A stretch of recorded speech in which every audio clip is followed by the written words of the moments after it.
Keefer's Corner. I'm Jeremy Nygaard. This is Coach Keefer. We are going to talk about a Week 1 victory and preview Week 2.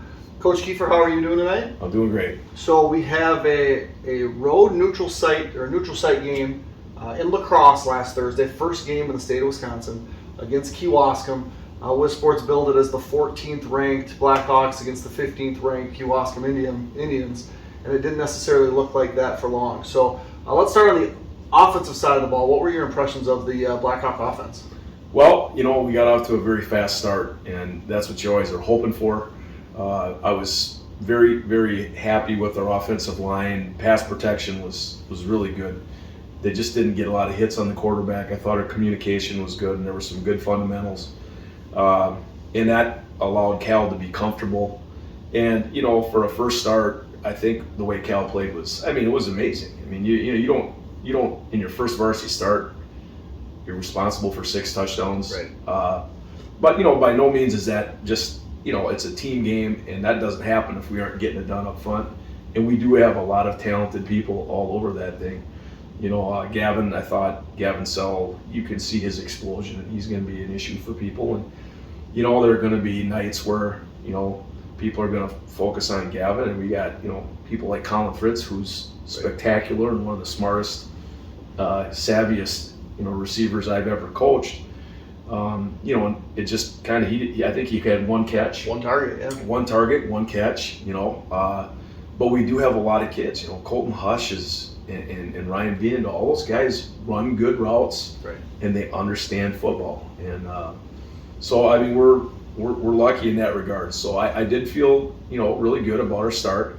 Now, the second quarter, we were, I would say, undisciplined. We were a little bit sloppy, got out of sync, had a couple procedural penalties, which that's just a lack of focus. And I felt like it's high school football. Sometimes kids will let off the gas a little. I think we were up 26-0, and you think, oh, it's too easy. And then next thing you know, we had them backed up, and they got a long screen, and that shouldn't have happened, but it did.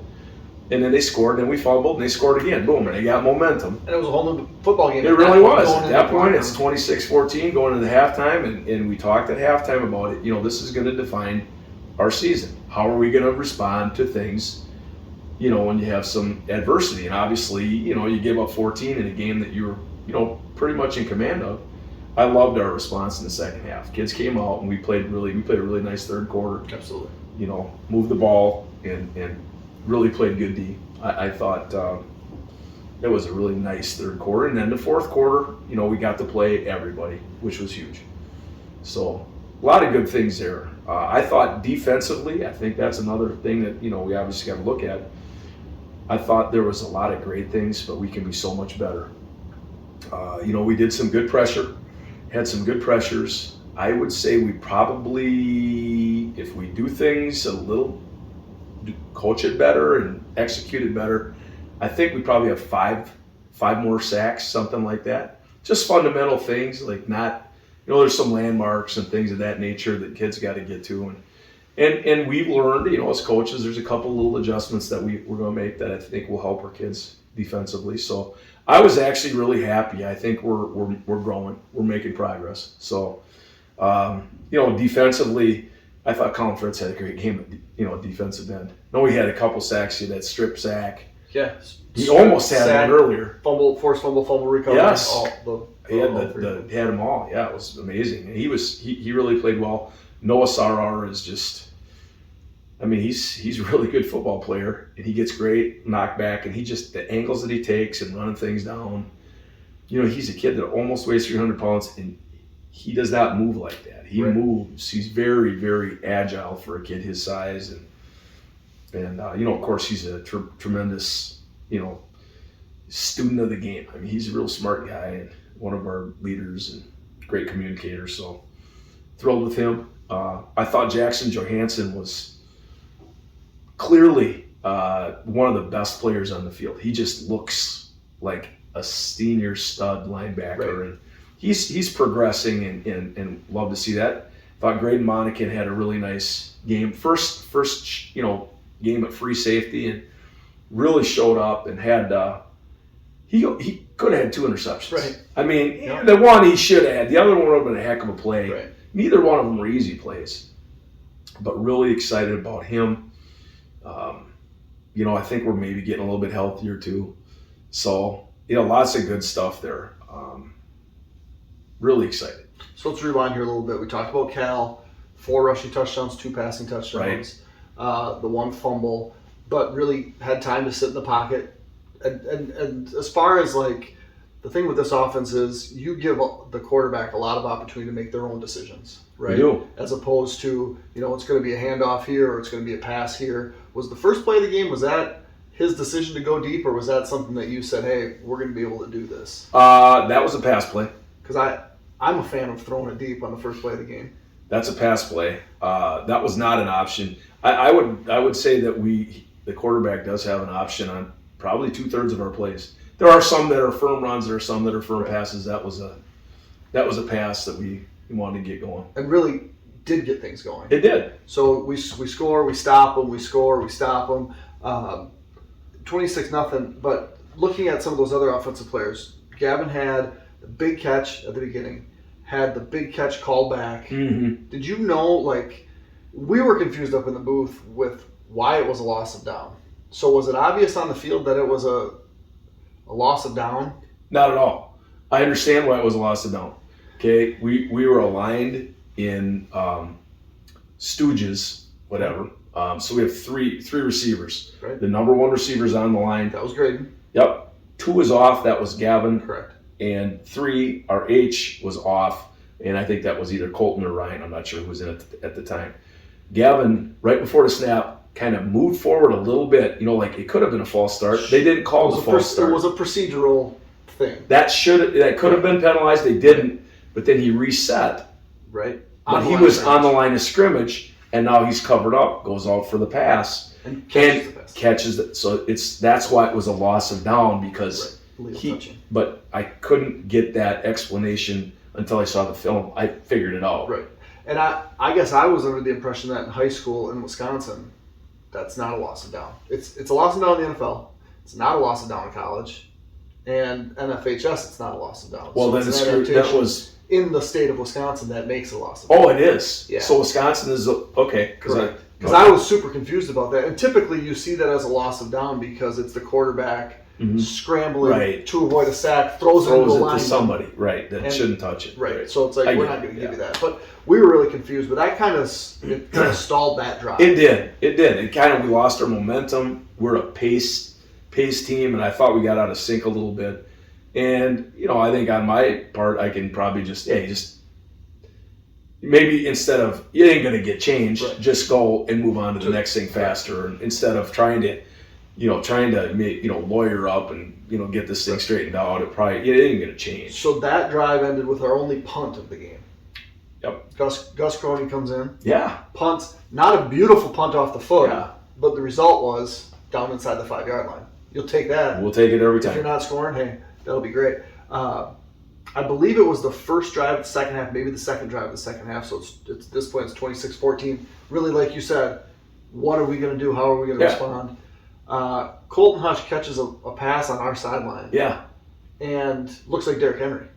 Yeah. He throws that one kid throws him down. He did. And so when you mention having weapons, yes. I mean, that's one thing to have Gavin Sell going deep. Yeah. It's another thing having Colin, who's a bigger kid across the middle. And then you have this kid who appears to be small. That's not a kid I would ever want to try to tackle. Well, pound for pound, he's a tough hombre, man. He is one of, if not the most competitive kid I've ever coached. I love how his attitude, and just in drills, we are best when we go live and there's a winner and there's a loser. And like today we did that. We had a live compete, and we're going. It's live tackling, and we go best out of 5, offense against defense, and we're doing our opponent's defense against our stuff, and it's not like we're going our 1s against the 2s. Right. It's a mix. We're putting, hey, if Gavin's over here, okay, then Hush is going to be on the other side of it. You know what I mean? Yep. They're going to compete, and I really like the way our guys compete, and that's how I think we get better. And they solve a lot of problems through we get them set and we tell them this is what's going to happen, and then we try different things throughout the week live instead of, being told what to do. We kind of work it out. Right. We give suggestions. Hey, let's try this, and then they find what works, and then I feel like they're really good at adapting. So this is a very unique group of kids that they can take coaching, but we don't overcoach them. Right. We give them, hey, let's do this, let's try this. That didn't work, let's go here. But they got this kit of things, this toolkit, if you will, and they can, apply it as week to week. Which makes sense from the perspective of you don't get to be out there, right? No. So if you're telling them exactly what to do, exactly which guy to block, exactly where it's to go. It's never what you think. They always change a little bit. So a very successful offensive game, 54 points, 1 punt, 1 turnover. Yep. Who was the offensive player of the game? It was Cal. Okay, which makes sense. He just, his debut was, I thought, fantastic. And then defensively, you mentioned that screenplay. So it's 3rd 28 after 2 sacks. Mm-hmm. And you could just imagine how the defensive huddle looks. Like, hey, who's going to get there first? Is it you? Is it me? They're all going to get there. Yeah, and we're all collectively responsible for that. I thought Coach Nig had literally you couldn't have a better call. We did not execute the call. We just didn't do our job. And no, it's not one guy, right? Okay, I mean, there's one guy that was supposed to have the screener, part of it. But our D-line, you got to have an awareness. If it's that easy. It's too easy. Right. You stop, plant, and redirect right back to the line of scrimmage, and we didn't do that. And, it's week 1. And, I mean, we're going to get better. We'll learn from those things, that's just part of the deal. When you go to a new defense, it's not going to be perfect. I would expect that we are going to incrementally improve if we're doing our job throughout the year. Well, the next time you face defensively, we have the offense at 3rd and 28. Someone on the field is going to be like, hey, we should watch screen. Yeah. I mean, that's what you learn from that. Right. So they score on that possession. Yeah. We fumble. Yeah. They score on 4th down on a really good catch on the. Yeah, they quick snapped us, and we weren't quite ready. What we have is, again, we got to be hanging in the middle of the field. We were running, and we had a corner was trying to get out there, and he just couldn't. It wasn't his fault. Right. They quick snapped it, and he just couldn't get there. And it was a good play by Kewaskum. They're a good team. One thing I was going to ask you. So we on the first score, we have Gus try to kick the extra point. Yeah. Looked like just failed protection. Yes. Which you see right away. So yes. 15 years ago, extra point gets blocked, and we're going to have to see that on film, see what the problem was. Right. Today, on Thursday, you know Yes. exactly what the problem was almost immediately. You do. So we score the next one, Mm-hmm. we go for 2. Yeah. We don't get it. So are we trying to get back to 14, or are we Yeah. Then I just said, hey, is Gus's first game kicking? I don't care. Let's get him comfortable. Right. Get him some game action. I kind of regret going for 2 there. We got to be better in the red zone, and that's something that we're gonna try to. Well, it seems like our Be a offense little is more more focused on. comfortable a little bit further back. Yeah, that could There's be. a little bit more green behind you, so you Yeah, can go. we got space. Yeah. Because we had a couple penalties, I think, inside the 15 or inside the 10, where I'm like, hey, we're just trying to give our guys more space to. Well, that's not true. Well, of course it's not true. Right. I would argue that with the kids we have up front, we should be able to smash it down, most people's throats and get 3 yards. Right. That's going to be one of the things that we're obviously striving to do. So defensively, player of the game was Fritz. Colin Okay, Fritz. Colin. I mean, that was, a lot of guys that played really good. Jackson had that nice interception. And Yep. he played a perfectly. fantastic game.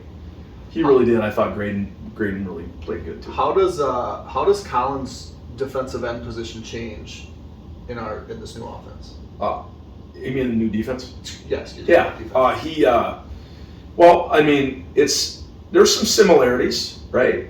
We're still, striking, but there's like our pressure stuff is a little bit different, right? And a lot of times, if we're bringing stuff up the middle, then our defensive ends are what we call a flush technique, because the quarterback's not going to have anywhere to go. Right. So it's like just understanding where's his escape route. His escape is going to be to you. Okay. So don't be nosy, don't be inside. So that's not just, Fritzy, that's all the DNs, Dylan Viendahl. We had all kinds of guys that they have to understand. Or sometimes if we're, sometimes it can be linebackers under circumstances. They can be the flush technique. So there's some little differences, Because I mean, and I didn't watch it super close when I'm watching the whole game, but it seemed like he was sliding inside way more than, like, just being more of a interior guy than the edge rusher that he kind of was last year. It is a little bit different. We expect them to be maybe more playmakers. Okay. Which I'm sure people appreciate. Well, we always have. We feel like we're always going to have an edge, and we like our end to be the edge in certain circumstances. But if they get reached, it's not the end of the world. Okay. So that's a big difference.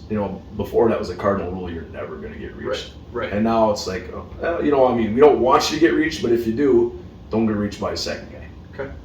So special teams, we talked about Gus extra points. He had that first one blocked, but then made, I believe, 4 more. Right. Had that one punt that went to the 4-yard line and was down. Right. Punt return, Gavin had one that he returned inside the 10. Yeah. Kick return, I think we gave up kickoff, we gave up a longer return. Yeah, we lined up wrong. We had, we try to teach our kids that you're equidistant from the guy next to you. So Right to two. Yeah, and we need you to be, let's say that if we're four and a half yards apart, that guy should be 4.5 yards apart. We literally had a gap. We had some kids that subbed in and just, whatever, excited, whatever. And we wound up literally having about a 12-yard gap. It's a problem. And then we had one person that just took a crazy angle, which made it even worse. It's like, we literally didn't have any dudes running down that part of the field. Right. And So game touchdown saving tackle, I think it was Dawson Wiedendahl. It was Dawson. Yeah, he can run. So really that was the only hiccup on special teams. We even had the bad snap that they had, and we get the ball inside the 5. So really 2 of their possessions. Yeah, we get the ball inside the 10-yard line. Yeah, we had some short fields there for sure. So you talk about, you used to talk about, I'm assuming you still do, there's the three parts of the game. Yep. Win 2 of them, you win the game. Yep. And it'd be hard to say that we didn't dominate any of those 3. Yeah. Right? Offense, defense, and special teams. We were clearly the winner. Special teams player of the game? It went to Gus. Okay. His first game, and he performed well. And I think that's good. I think that's important too. Just making him feel more comfortable. And we still got to work a little bit with Gus on the tackling. He didn't want any part of that. He really didn't. I kind of actually today I said, Gus, we're gonna do a little tackle, just a little tackling technique. Because that is a thing.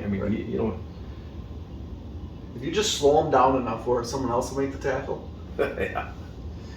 No, Gus is a great kid. So let's move forward now. We have one more non-conference game at GET on Friday. Yes. Last time we were at GET, it was not close. It starts to lightning.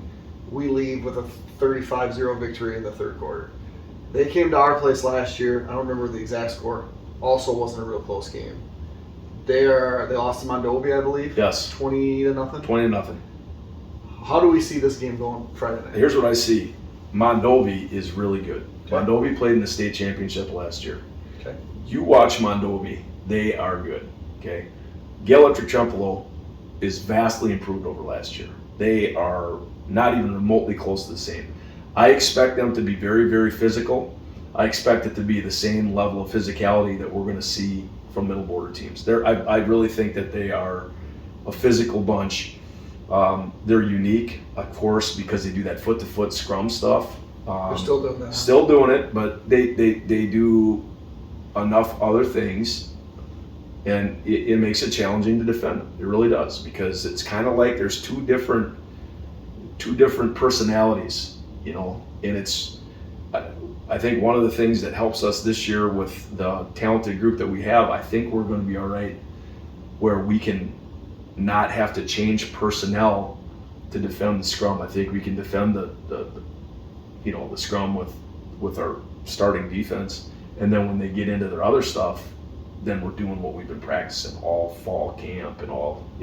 all summer, through summer camp. So that's good. We're hopeful that we can get them into a situation where they're forced to have to spread it, and because I don't think that's what they want to do, but they do have some talented kids. They do. I mean, they're good at linebacker.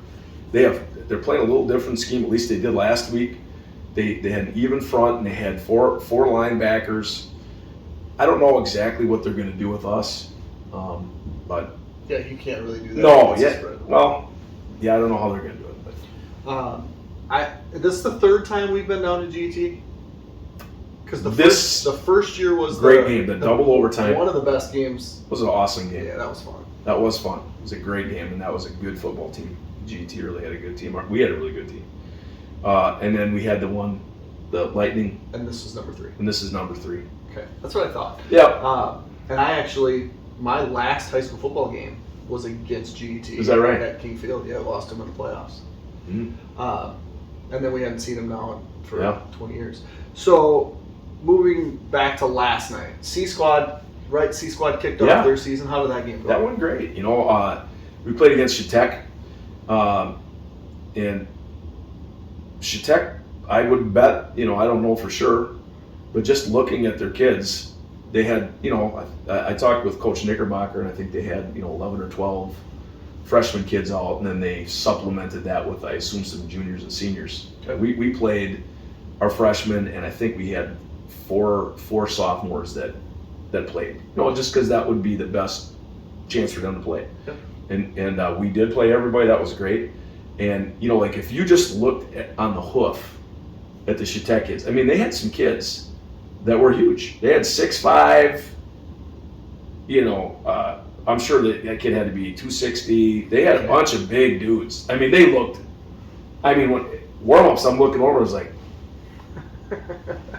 that's their freshman, and I don't think it was a freshman, but we really, though our young guys, they played really hard. They had a lot of fun, and our defense was the pressure. They had a hard time with it.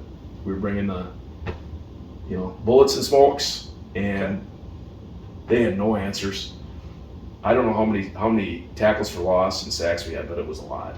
And we played a little better in the second half offensively. We weren't great offensively. It was 12-2 was the final. We gave up a safety. Okay. We're down 2-0, and then I can't remember if we scored right at the end of the second. And I think we scored to start the third quarter. Okay. So the halftime score is 2-0. 2-0 at half. Okay. Yeah, and we hadn't moved it much at all. And then we kind of went through at half and just, they're freshmen, and when the bullets are flying, they, get them calmed down. Hey, this is our read. This is how we block. Right. And I thought Joe Jensen, yeah, he did really good. He made some good decisions, made some good throws. Brady Hansen had a huge catch. Sergey Worry, I mean, he looked good. Really just tremendous growth and improvement. I was very impressed with Skylar Smith. Okay.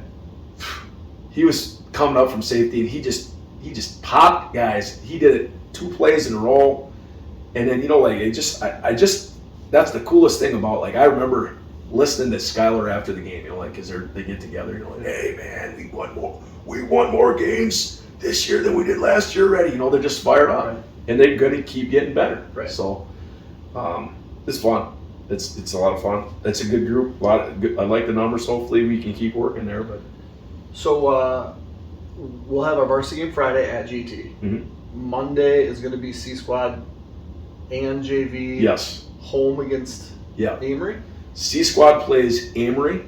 Okay. But that'll be like a combined, because Amory is not having 3 levels of football this year. So they just canceled. So we were fortunate enough to get Menominee's sophomores to come over. So our JV will play Menominee, and that'll be a good game. That's good. We have a real nice sophomore group. Those guys are tough. That'll be fun to watch. See how that goes, because Menominee will be good. Right. They'll bring a lot of kids. That'll be good. That'll be fun. So one thing I have to ask. Yeah. I would be wrong of me to not ask. Okay. With sports Tuesdays. rankings come out. Okay. State rankings, coaches poll. Okay. Have you seen this? I have not seen it. So you know nothing about this. I do not. Baldwin Woodville, Division 4, ranked 4th overall. Wow. Ellsworth's 3, Okay. BW's 4. Interesting. What do you tell people? Because you're going to hear this. Maybe not so much now because you won't be walking around the school hallways. Right. People will be like, "Hey, coach, you're 4th." What do you tell people that get really excited? Because I saw that and I'm like, "Hey, this is cool. This is a recognition, right? That people saw what we did, liked what we did, think that we're a good team." How do you not let people get too jacked up about being ranked 4th in Division 4 after one game? It means nothing. It really means nothing. Whenever things like go to your head, right, you're set for a fall. If you take it and put it in your heart, then you got a chance. You know what I mean? Understand, like, hey, you got to keep working. If it goes up here, then it's a problem. So we will definitely talk. I don't even talk about that stuff generally unless I hear chatter about it. But yeah, you got to. I mean, listen, where we're at right now, we have a mountain to climb to get to where we can be. We're not even remotely close to where and it's so premature and it means nothing. I mean, I'm sure it's nice. It's a nice thing for people to talk about. I understand. I mean, I watch college football. I can't wait to see what the top 25 stuff. I love that stuff myself. I understand it, but being a coach, you understand. That can be poison. Right. So we'll try not to let it poison us, because whenever you think you've arrived, then you're gonna get humbled. And I will guarantee you, because I went and watched. I've seen some of the middle border. That's what I was going to ask you about next. The middle border Oh conference. my God! I mean, Ellsworth beating Edgar. That's very impressive. 8-6. Because that Edgar outfits there's you won't find better coaches. I mean, that staff is spectacular. And if you're not doing something right, they're going to figure it out. Right. There's no doubt about that. So that's super impressive, I thought, by Ellsworth. I went and watched Prescott against Regis just because there wasn't anything else super close. And I was like, I wanted to watch a middle border team. And this is Regis's first regular season loss since 2017. And it was a thumping. Right. And, those Prescott kids, I'm watching and obviously scouting and I'm circling, and every time I circle, I look over and they're all juniors. They got a fantastic junior class. They're going to be good this year. I would bet they'd be even better next year, but that is a vastly improved team. Prescott is good. Ellsworth, very good. Osceola goes to Merrill. Merrill's a bigger school. I don't know. I would assume Merrill's enrollment's probably got to be around 800 or whatever it is. So. And 41-0. Yeah. These are impressive things. And that's not to mention Central 70-0. Yeah. Rice Lake played Menominee. And how did that go? They lost close game. I think it was one possession, right? 21-12 or something like that. Close game. And so Rice Lake lost, Amory lost. Yes. Everybody else wins. Mm-hmm. Somerset drilled Bloomer. Yeah. Mm-hmm. And Bloomer's usually Somerset's good. Oh. Yeah. So we saw Somerset that they're absolutely good. So that's the whole point. Like if you think if you don't show up in the middle border, and if you Amory lost, that hockey kid. Right. He is a super talented kid. They have a good quarterback. You cannot overlook anybody. Right. If you do, you're going to get beat. That's just a fact. Right. So it's going to be a good challenge. It'll be important every week, but it also gives you an opportunity when you're playing really good teams. It makes you better. Right. And hopefully, you can just keep climbing that ladder, earning it. So. All right, so this was Keefer's Corner. That's Coach Keefer. I'm Jeremy Nygaard, and we're going to be in GT on Friday night for week 2, and then we will recap that game next week. Coach Keefer, any parting words? Nothing. Just enjoying my retirement a little bit. Get to spend a little more time watching film. Get to spend a little time with the grandkids. I've enjoyed the heck out of it. So. I was going to say, I don't know if it was possible for you to spend more time watching film, but you found a way to do it. Yeah, well. You said stop working every day. As soon as this thing's over, guess what's happening? You know what's happening. More film. All right, well, thanks a lot. All right. And we'll see you guys on Friday night.